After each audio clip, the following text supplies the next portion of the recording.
Hello, friends. Good morning. We began our course in poems with the sonnets written down by the great father of English drama, William Shakespeare. So, those sonnets, if you remember, were classified as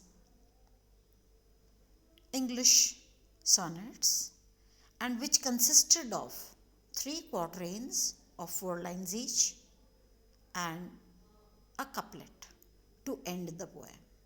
Today we'll understand the variation that was brought about by John Milton in his poems. John Milton was a great Puritan, that is, ardent lover of God. And in this poem, as is the cult with all sonnets, that they have the first line of the poem as the title. So, the sonnet that we are going to study today is when the assault was intended to the city. Assault, attack, intended was about to be made. So, when an attack was about to be made onto the city where John Milton lived, this poem is written in anticipation of the intended assault. The poet sits and broods over what is going to come next. So he writes down, he makes an expression towards this intended assault, and which is like this: Captain or Colonel or Knight in Arms, whose chance on these defenseless doors may seize, if ever deed of honor did thee please, guard them, and him within protect from harms. We all know that the poem is in fact manipulation of arrangement of words in a line, in a sentence, such that a rhyme is created. So, in order to create a rhyme, the sentence which should have been like this, मैं आपको बताती हूँ कि वो वाक्य को जिस तरह का एक्चुअली होना चाहिए था उसमें थोड़ा परिवर्तन कर देते हैं शब्दों को इधर उधर करके, जिससे कि उसमें गेयता आ सके, जिसमें उसमें अंत में संगीत राइम के वर्ड्स आ सकें. तो देखिए ये ऐसा होना चाहिए that captain or colonel or knight in arms, if ever you have done, come to the third line, if ever you have done any deeds of honor, then, and if you have by chance come on these defenseless doors, DOORS होना चाहिए इसको, may seize, SIEZE, seize is making an attack, make capturing. तो चाहे आप captain हो, colonel हो या night हो, in arms, arms means weapons, whoever are you with your weapons in your arms and who by chance have come on these defenseless doors, defenseless unprotected doors, DOORS, if you have come to my unguarded doors, and if you are making a seize, if you are trying to capture my home, then please listen. If ever any deed of honor did thee please, please means done. If you have ever done any deed of honor, instead of seizing, guard them. Guard my defenseless doors. And him who is inside, the one who is inside, protect him from harms. So, the first 4 lines are like an invocation, are like a prayer. They are a prayer to the bodily strong man who either is a captain, colonel or knight in arms. That means from low to the high he goes, and the class, the category of the warriors, he addresses them all, and he says, if perchance you have come on the defenseless doors, and if you are really, if ever you have done any deed of honor. So this is a challenge. This is a question to the brave man. Now we all know that a brave person is not he who goes and makes an attack on a lesser person or a weaker person. This is an insult. This is a shame for any strong man to take into his captivity someone who is weak. So he challenges their authority. John Milton challenges the authority of the brave person and says, if ever you have done any deeds of honor, ये बहुत शर्मनाक होगा कि आपने किसी कमज़ोर के ऊपर आक्रमण किया. अगर आपने कोई ऑनरेबल काम किए हैं तो क्या करो? Guard them, guard my defenseless doors and protect the person who is inside from harms. And if anyone else is coming to harm me, protect me. That will prove that you are really worthy.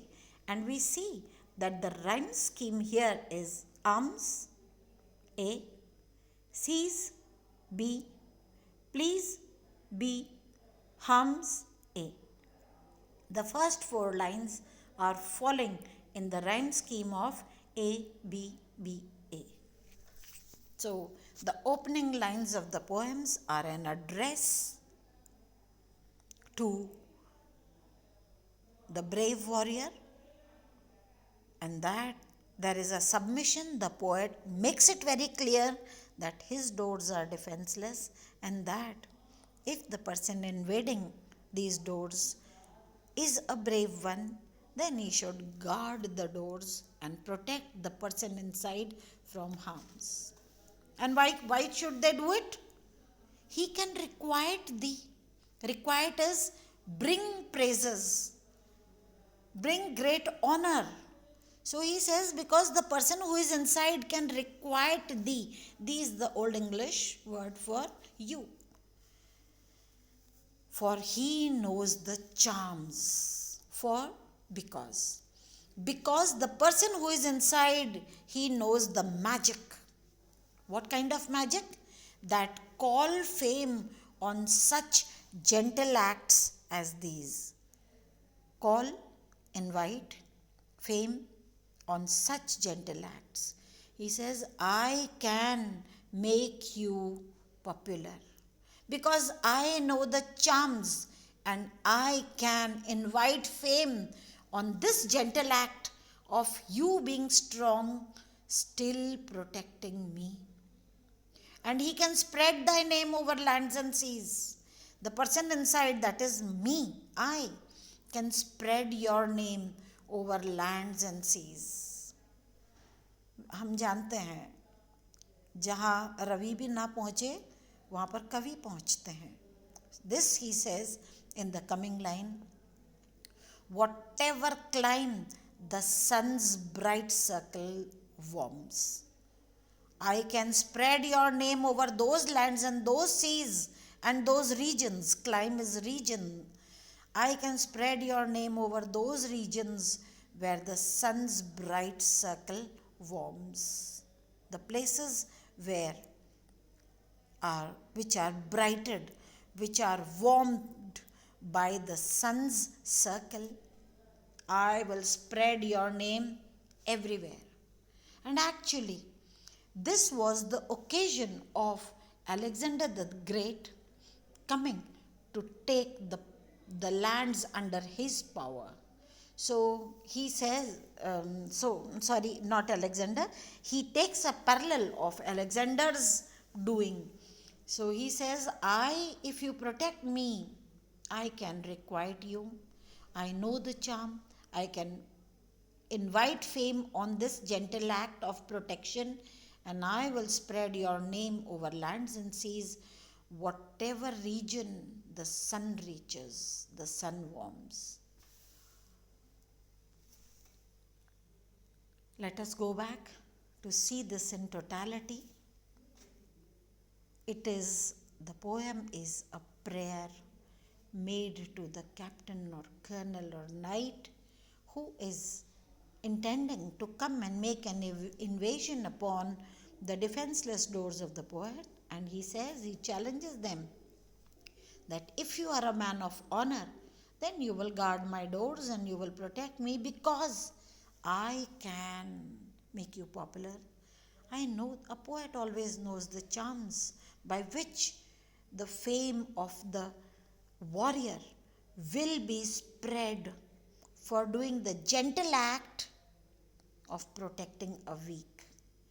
And as a note of thanks, the poet will spread his name over lands and seas. So these 8 lines are the prayer.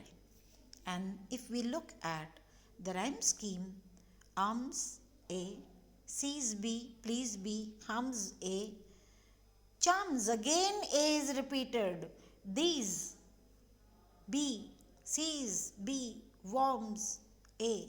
So these 8 lines rhyme in the sound of A, B, B, A, B, B, A. That means these are not independent quatrains. It is not that A, B, and then C, D. No, it is A, B, A. That means the 8 lines rhyming in the 2 sounds of A and B, they are called octave. Octa, 8, and structure.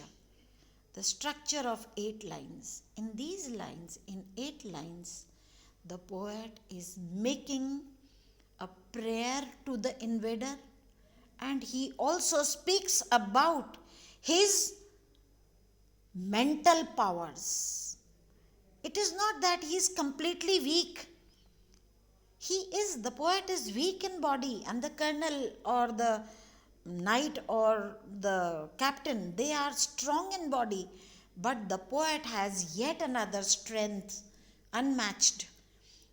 This strength is the spiritual powers, the mental powers, the literary powers by which he will be able to spread the name of the invader. So the 8 lines are a beautiful exposition, they are a beautiful expression in which the intended attack, the people who are going to make this attack are confronted in a very hypothetical condition, in an imaginary condition, and where the poet says that if you have the physical powers, I have my own mental and literary powers, and I will do a good turn unto you. This is all for today. We shall continue with the remaining part of the poem in the next lecture. Thank you.